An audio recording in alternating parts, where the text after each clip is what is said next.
Tonight at 9, a former U.S. attorney found dead. The 43-year-old prosecutor discovered this morning in Virginia.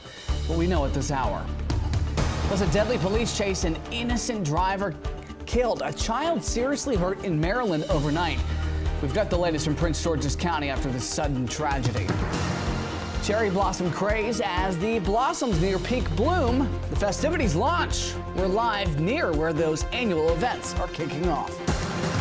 And how cold will it be when you wake up on a Sunday, what to expect during the afternoon, and when will we see the timing of the rain move in Sunday night? Plus spring savings, keeping cash while cleaning. We're stretching your dollar to avoid having to pay up to get rid of pests. You're watching the station covering all of the DMV. This is DC News Now. Good Saturday evening. Thank you for joining us for DC News Now at 9 o'clock. I'm Ben Dennis. We begin tonight with shocking news in Virginia. 43-year-old former U.S. Attorney Jessica Aber has died. Alexandria police say the former top federal prosecutor for Virginia's Eastern District was just found this morning.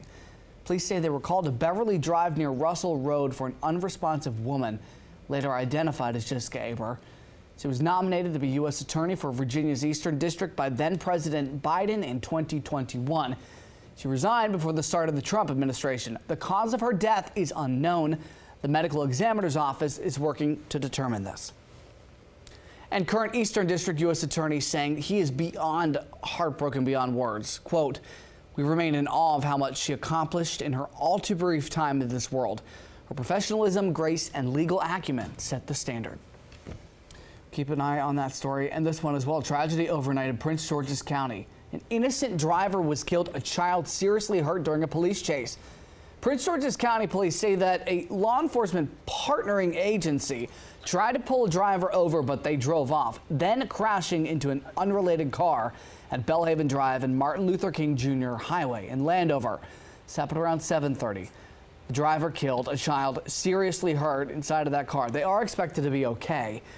The driver, who ran from police, is listed tonight in critical condition. Separately in PG County, an off-duty officer is suspended tonight after being charged while driving while impaired. We're told this happened around 2:15 this morning in Laurel. City police reportedly found Officer Simeon Daramola on 4th Street in his police cruiser while off duty.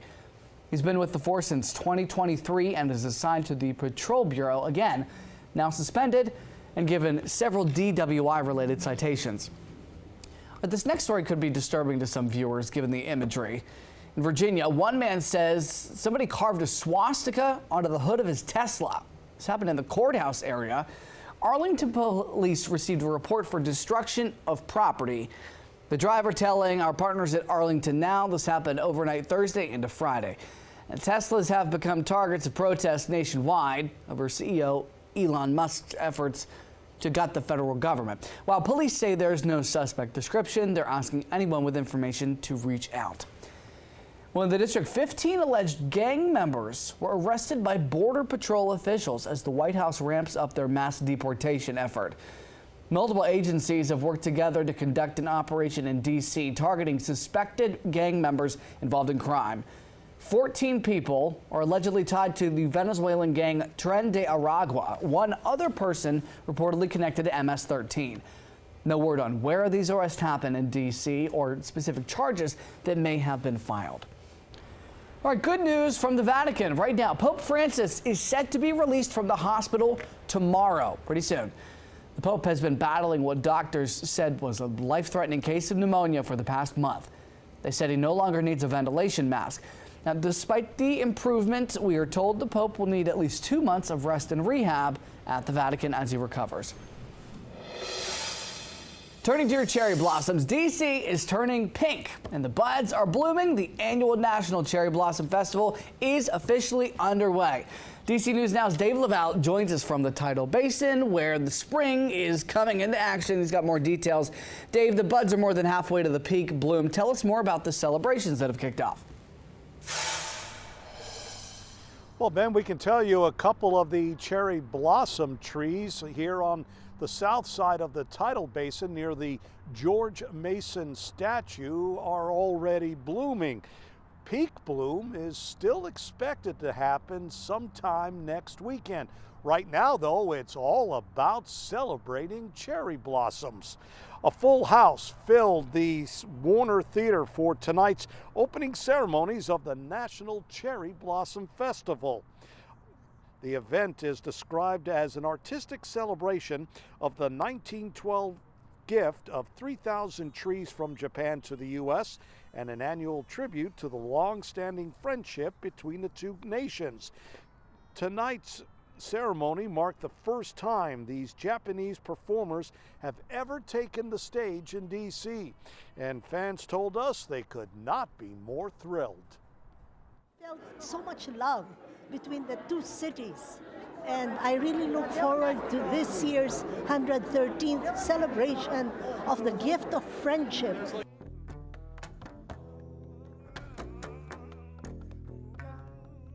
Through April 13th, and you can find a list of all of the events at dcnewsnow.com. And by the way, the Japanese ambassador to the district came bearing gifts tonight. He said 250 more cherry blossom trees will be donated to the city next year as our nation celebrates its 250th anniversary. We're live at the Tidal Basin. Dave Laval, DC News Now. Our thanks to Dave tonight. We'll have much more from him and his efforts to celebrate Tokyo and Washington, D.C. coming up on the CW. But right now, 9:06 over to meteorologist Scott Sumner. Scott, temperatures tonight, though, they are dipping. Yeah, they're certainly falling here on, you can see this chart, hourly chart. They are going to be dropping here over the next several hours. Obviously, sunset at 7:22 tonight, and we'll be showing you temperatures throughout the newscast, but this is what the expected forecasted overnight low temperatures are going to be dropping into, roughly the upper 30s here in the district before starting to turn the corner. Now, when you factor in a little bit of a breeze or wind, you might feel a little bit cooler than those numbers I just showed you there in the upper 30s. It could fall down to what it feels like close to the freezing mark in the district around 6, 7, 8 o'clock in the morning.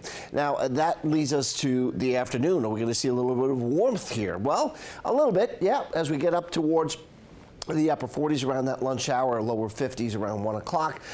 Under partly cloudy skies, and we'll have again some showers kicking in for tomorrow night around this time, and that will continue, those showers, into the morning commute on Monday, and even some more spotty showers kicking in as we go into Tuesday night and Wednesday. We'll show it to you with our futurecast on those two systems, that is, coming up in just a few moments. All right, we'll see you then, Scott.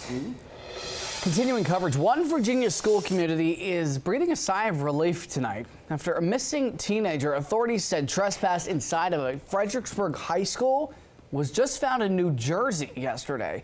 The 16-year-old from Alexandria was reported missing Monday, then spotted at James Monroe High Wednesday in Fredericksburg. A resource officer there reportedly said the teen was acting suspiciously, and when he tried to talk to him, the teen ran off. School leaders say they got information that prompted them to shut down all 5 Fredericksburg schools for safety reasons yesterday. And while police searched for the teen, neighbors looked for more details about exactly what was going on. Bolted my front door, and I never feel like I have to do that. First I was worried because I have grandchildren, but I didn't know anything. Police also believe the teen may have stolen a car from Stafford County Thursday night before taking off and being apprehended in New Jersey. Well, we are learning more about the man arrested for barricading himself at the CIA headquarters on Wednesday. Court documents show Robert Schofield might have been experiencing a mental health crisis. He was seen on surveillance video firing a gun several times outside of the CIA. He then reportedly pointed the gun at himself outside of the main gate. Officers spent hours talking to him. Finally, he surrendered. In January, he was charged for being a felon in possession of a weapon in Oregon. Schofield now faces more charges. Well, 1 year after the Key Bridge collapse in Baltimore, federal investigators are pinning part of the blame on Maryland's Transportation Authority.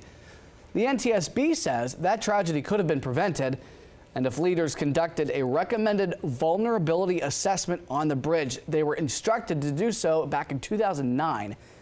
Investigators say Maryland would have found that the bridge was at a far greater risk of collapsing and could have done something to proactively make it safer. ran the calculation on the Francis Scott Key Bridge, the MDTA would have been aware that the bridge was almost 30 times greater than the risk threshold AASHTO sets for critical essential bridges. The NTSB also says dozens of bridges across the country are needed to be inspected for safety, including the Chesapeake Bay Bridge. All right, now to our continuing coverage after a Georgetown University researcher was arrested by ICE agents. A judge has now stopped the deportation order. Our Max Marcilla spoke with the Virginia ACLU, who's calling the government's actions unconstitutional. The entire situation was incredibly alarming. The Virginia ACLU is sharing its concern as one of their clients, a Georgetown University researcher, remains in an immigration detention facility.